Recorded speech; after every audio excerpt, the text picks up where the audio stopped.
Okay, moving on. I'll start off just with the usual sort of look at the sun. It's still a very lively sun. It's building up gradually. We've got a couple of new sunspots on the leading edge there, 1363 and 1364. Now I must apologise at this stage to Peter Pace, who lovingly processed his latest images this morning and sent them off to me, and they've got stuck in a spam filter somewhere because I haven't got them. It's a bit of a shame, just the technology doesn't always work as we'd like it to.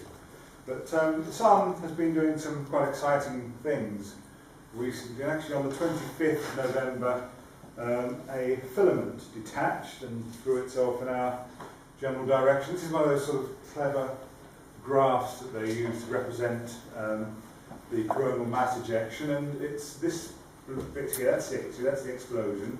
This here is the Earth, and in this representation here it is, and you can see that's given us, it's not a head-on collision, but a fairly good swipe there. 3 days later, if you start doing the maths of all this, it's rather terrifying, because that coronal mass ejection left the sun on the 25th of November and arrived Monday night, the 28th. So to do the maths there, that's sort of averaging 1.5 million miles an hour over that period. So it hits the Earth's magnetic field with some force, even though it's quite lightweight in terms of particles and stuff. But, and it gets drawn to the poles and excites the atmosphere. And this is a shot taken Monday night with a fisheye lens in northern Norway.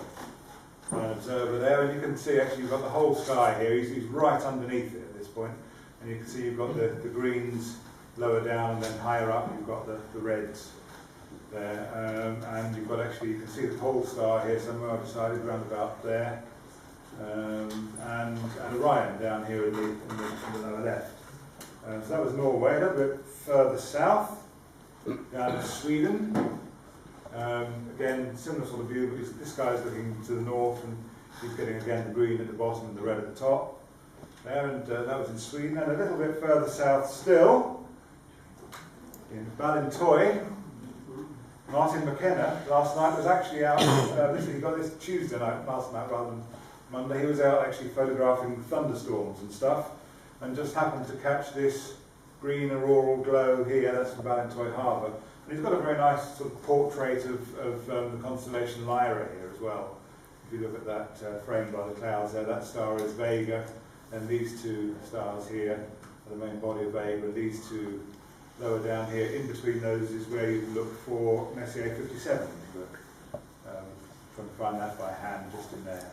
So that's Lyra from Ballintoy with the auroral glow. There is more on the way, because there is an auroral coronal hole facing us at the moment. This is an ultraviolet picture from today, from the Solar Dynamics Observatory satellite.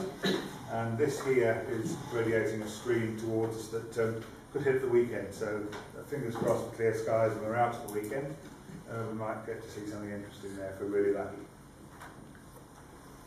Planets. Well, Mercury did make a very brief appearance, but we weren't in the right hemisphere to see it well, but it's gone now. Venus, you can see, I'm told, very low in the southwest, although I have yet to see it myself, but it will rise again after Christmas. It'll become quite a bright evening star after Christmas time into the new year. Mars, I did see it 3 o'clock this morning. I do sometimes just wake up in the middle of the night, and I did look out and I could see Leo and Regulus, and just next to Regulus is Mars at the minute. You can still get the colour contrast between them. Regulus is blue, Mars is red, very similar magnitudes. Of course, Jupiter is now quite fantastic in the evening sky. Having gone past opposition, it's probably the best time to see it, because it'll be higher up earlier on.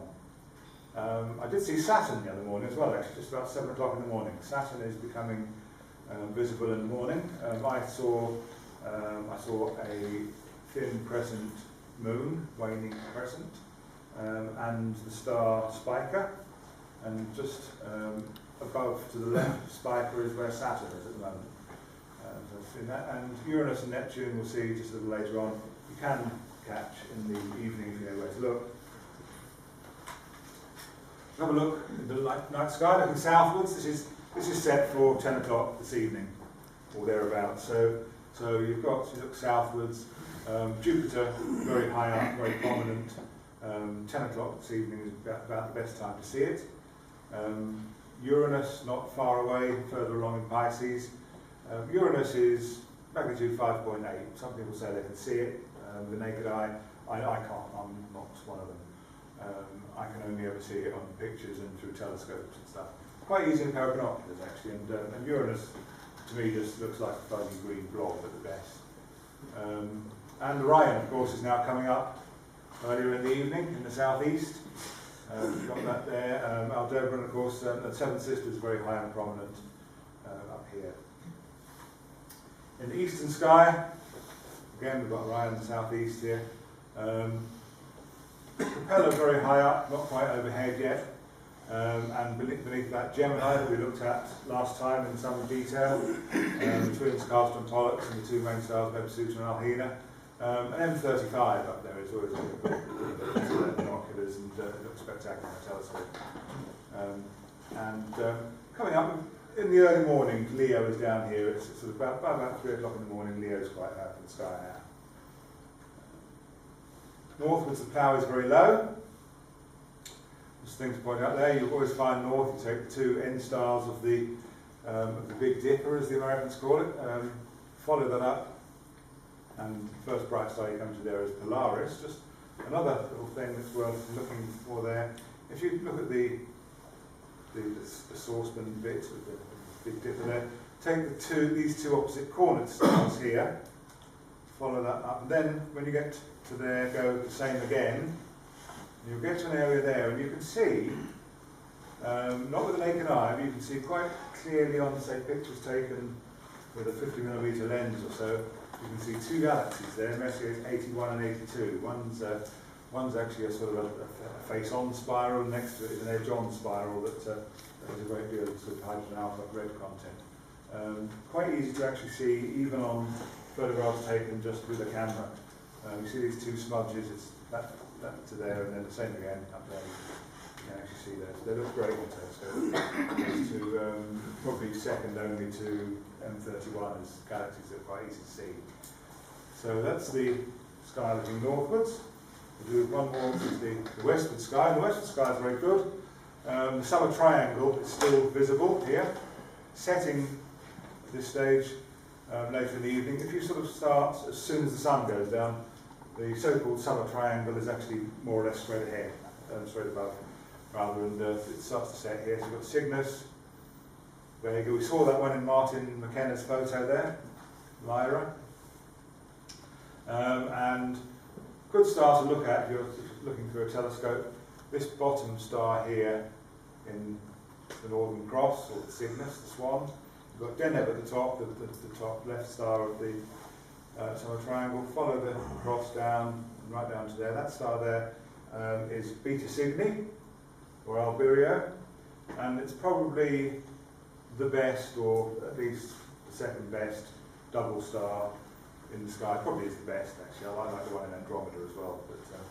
But if you look through that, you've got two stars there, very clearly of contrasting colours. One bright gold star and one slightly dimmer blue star. And if you get the colour contrast right, it's very, very beautiful to look at. So that's the sky to the west. Just point out a couple of things here. These are probably caught a lot earlier than this. We saw Uranus there in Pisces. This is the circle in Pisces. Lower down, so that's why I say, if you looked a couple of hours earlier, these would be higher up. Neptune and Vesta are, amazingly, considering one's very big and one's very small, of quite similar brightness at the moment. Actually, with a slight advantage for Vesta, surprisingly, but Vesta, of course, is a little asteroid. Neptune is the outermost of the gas giant planets. Again, to me, it looks like a bluish blob in a telescope.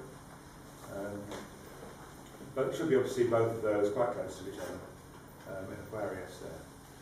And just one more of these. Straight above, we're looking straight up now. And sort of the upward view is sort of dominated by Cassiopeia and Perseus. Propellers sort of coming into it as well. Propellers very bright. But shape of Perseus is unmistakable, very interesting constellation. That contains the star there, Algol, which is an eclipsing binary, so every now and then it goes dimmer and brighter as a pair of binary stars rotate around each other. The star of Perseus, I think, actually is quite difficult to see with the naked eye, but it can be done in the dark side. It's the double cluster up at the top here, and you find the double cluster, you find the W of Cassiopeia, and you find these two stars at the end here, and they form an isosceles triangle with the double cluster there. You can see that in a dark sky, and it's an easy tip just to sort of, if you look slightly away from where you think it ought to be, you'll probably just see it. The way the eye is constructed, the sensors towards the edge are actually more sensitive to dim light. Cassiopeia, of course, the big W shape. Another one to look for there, binoculars or telescope, is M52, this one up here. Take these two at the end here, go that far, and then the same again. M52 is around there. And the bubble nebula is up there as well, but that's a more sort of specialised thing to be able to see. You need a sort of camera with long exposure to get that. So that's the sky looking upwards. I have one more thing just to, and that is coming up in, actually the night of our next meeting, the 14th of December, is Geminids Meteor Night. And the Geminids, they come, as the name suggests, from the radiant is in the constellation Gemini here, just above Castor and Pollux. And the meteors will come out there. So you can look anywhere around there, sort of in Gemini itself, out towards Orion, up into Oregon, and if you get the view sort of across down into Cancer or so. But there is one big problem. As with the Leonids a couple of weeks ago, here is a very big moon, sort of a waning gibbous moon, in fact, which will cast its light all over this, so you'll probably only get to see the brighter ones, but it's still worth having a look at those anyway. So that's the Geminids. Probably not going to be the greatest this year, to be honest, but do have a look. Probably best to look after midnight if you can on the 14th of the morning of the 15th. I just have one other little thing I'm going to mention.